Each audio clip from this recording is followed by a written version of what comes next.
പ്രിയങ്കരനായ MLA ശ്രീ വിഷ്ണുമോഹൻ, അതുപോലെ വേദിയിലും സദസ്സിലുമുള്ള ഏറ്റവും ബഹുമാന്യരായ ഫൗണ്ടേഷൻ്റെ ഭാരവാഹികളെ, പ്രിയപ്പെട്ട നേതാക്കളെ, സുഹൃത്തുക്കളെ, പത്മരാജൻ സാറിനെ നമ്മളെല്ലാവരും അനുസ്മരിക്കുന്നൊരു ദിവസം കൂടിയാണ്.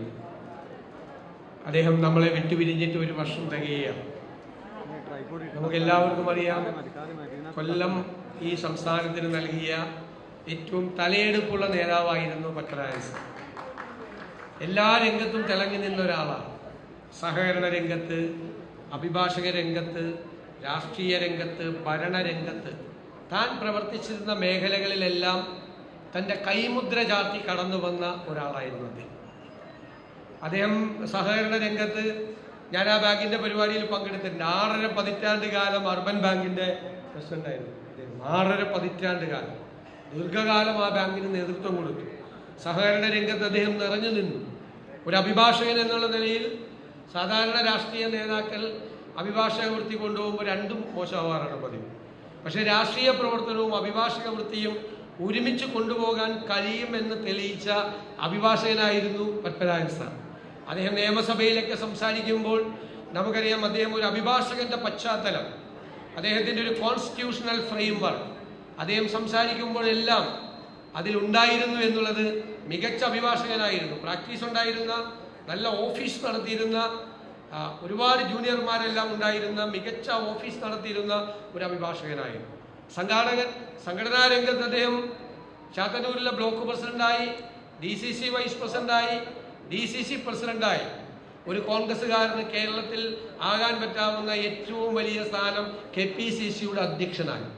KPCCയുടെ അധ്യക്ഷൻ അദ്ദേഹം ആയപ്പോഴാണ് ഈ ഇന്ദിരാഭവൻ അവിടെ നിർമ്മിച്ചത്.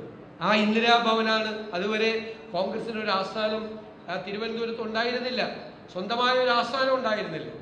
കോൺഗ്രസിന്റെ പ്രൗഢി മുഴുവൻ വിളിച്ചറിയിക്കുന്ന തരത്തിൽ നല്ല ഒരു പ്രൈം പ്രോപ്പർട്ടിയിൽ ഏറ്റവും നല്ല ഒരു ഓഫീസ് പണിതിട്ടാണ് അദ്ദേഹം അവിടെ നിന്ന് പണിയിറങ്ങിയത്. ശ്രീ K കരുണാകരനോടൊപ്പവും അതുപോലെ ശ്രീ AK ആന്റണിയോടൊപ്പവും അദ്ദേഹത്തിന് മന്ത്രിയായിരിക്കാനുള്ള അവസരമുണ്ടായി.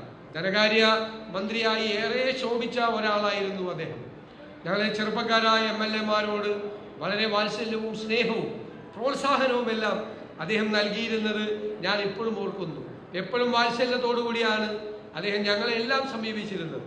ഞാൻ പ്രതിപക്ഷ നേതാവായി വന്നതിന് ശേഷം അദ്ദേഹത്തെ സന്ദർശിക്കുമ്പോഴും, അദ്ദേഹം രോഗബാധിതനായി ആശുപത്രിയിൽ പ്രവേശിപ്പിച്ചപ്പോഴും എല്ലാം അദ്ദേഹത്തെ വന്ന് കണ്ടിട്ടുള്ള ഒരാളാണ്. അന്നെല്ലാം അദ്ദേഹം നൽകിയ പ്രചോദനം വളരെ വലുതാണ് എന്ന് ഞാൻ ഈ അവസരത്തിൽ അനുസ്മരിക്കുന്നു. അദ്ദേഹത്തിൻ്റെ ആ വലിയ ഓർമ്മകൾക്ക് മുന്നിൽ ആദരവുകൾ അർപ്പിക്കാൻ ഞാൻ ഈ അവസരം വിനിയോഗിക്കുകയാണ്.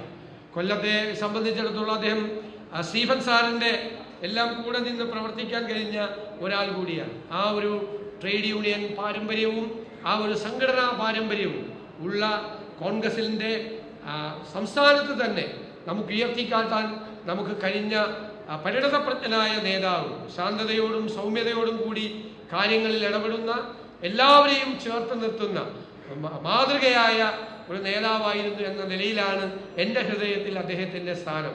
തീർച്ചയായും അദ്ദേഹം ഞങ്ങൾക്കെല്ലാം വഴിവിളക്കായും വഴികാട്ടിയായും അദ്ദേഹത്തിൻ്റെ ഓർമ്മകൾ കൂടെ ഉണ്ടാകും എന്നെനിക്ക് ഉറപ്പുണ്ട്.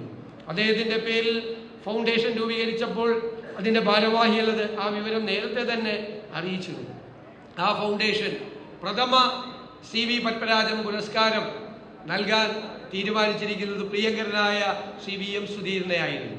ഇതിനേക്കാൾ ഈ അവാർഡ് ഏറ്റുവാങ്ങാൻ അർഹനായ മറ്റൊരാളില്ല. യഥാർത്ഥത്തിൽ ഓരോ അവാർഡും ധന്യമാകുന്നത്, ഈ അവാർഡ് ധന്യമാകുന്നത് അത് ആർക്ക് നൽകുന്നു എന്നതിലൂടെയാണ്. അദ്ദേഹം ഞാൻ വാക്കുകൾ കൊണ്ട് വിശേഷിപ്പിക്കാൻ കഴിയാവുന്ന ഒരാളല്ല VM സുധീരൻ. കേരളത്തിലെ ജനങ്ങളുടെ മനസ്സിൽ സ്ഥാനമുള്ള ഒരു രാഷ്ട്രീയ നേതാവാണ്. സ്വന്തമായി നിലപാടുകളുള്ള, ആരുടെയും മുഖത്ത് നോക്കി അത് പറയാൻ മടിയില്ലാത്ത, ആ നിലപാടുകളിൽ ഉറച്ചു നിൽക്കുന്ന അദ്ദേഹം. പലപ്പോഴും അദ്ദേഹം തെറ്റിദ്ധരിക്കപ്പെട്ടിട്ടുണ്ട്, അദ്ദേഹത്തെ തെറ്റായ ആളുകൾ വ്യാഖ്യാനിച്ചിട്ടുണ്ട്. അതൊന്നും അദ്ദേഹത്തിന് പ്രശ്നമല്ല. അദ്ദേഹം തൻ്റെ നിലപാട്, തൻ്റെ കാർക്കശ്യം നിറഞ്ഞ നിലപാടിൽ ഉറച്ചു നിൽക്കും. എൻ്റെ രാഷ്ട്രീയ ജീവിതത്തിൽ എനിക്ക് ഏറ്റവും സന്തോഷമുണ്ടായ അനുഭവം, ഏറ്റവും ആഹ്ലാദകരമായ അനുഭവം അദ്ദേഹം KPCC പ്രസിഡന്റായിരിക്കുമ്പോൾ അദ്ദേഹത്തിൻ്റെ വൈസ് പ്രസിഡന്റായി ഇരിക്കാൻ കഴിഞ്ഞു എന്നുള്ളതാണ്. ഞാൻ ആദ്യമായിട്ട് പറയുന്നതല്ല, നിരവധി സ്ഥലത്ത് ഞാൻ പറഞ്ഞിട്ടുണ്ട്.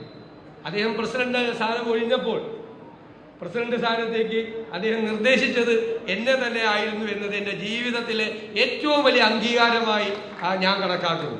അങ്ങനെ അദ്ദേഹത്തിൻ്റെ കൂടെ പ്രവർത്തിച്ച ആ അനുഭവവും പരിചയവും ജീവിതത്തിലെ വിലപ്പെട്ട സംഘടനാ അനുഭവമാണ് എന്ന് ഞാൻ തിരിച്ചറിഞ്ഞിട്ടുണ്ട്.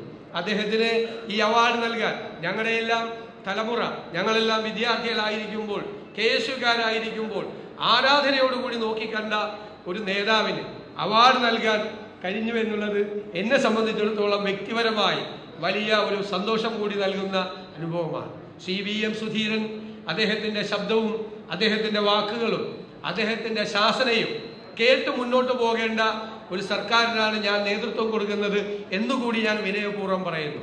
അദ്ദേഹത്തിൻ്റെ വാക്കുകൾ ഞങ്ങൾ കേൾക്കുകയും ആ വാക്കുകൾക്ക് വില കൽപ്പിക്കുകയും ആ വാക്കുകൾ അനുസരിച്ച് മുന്നോട്ട് നീങ്ങാൻ പരമാവധി ശ്രമിക്കുകയും ചെയ്യുമെന്ന് ഞാൻ അദ്ദേഹത്തിൻ്റെ സാന്നിധ്യത്തിൽ ഈ വേദിയിൽ വെച്ച് ഉറപ്പു നൽകുന്നു. ഞാൻ ദീർഘമായി പ്രസംഗിക്കുന്നില്ല. വളരെ മുൻകൂട്ടി ഈ പരിപാടി തീരുമാനിക്കുന്നതിന് മുമ്പ് എറണാകുളത്ത് 7 മണിക്കൊരു പരിപാടിക്ക് എത്താം എന്ന് പറഞ്ഞിട്ടുള്ളതാണ്.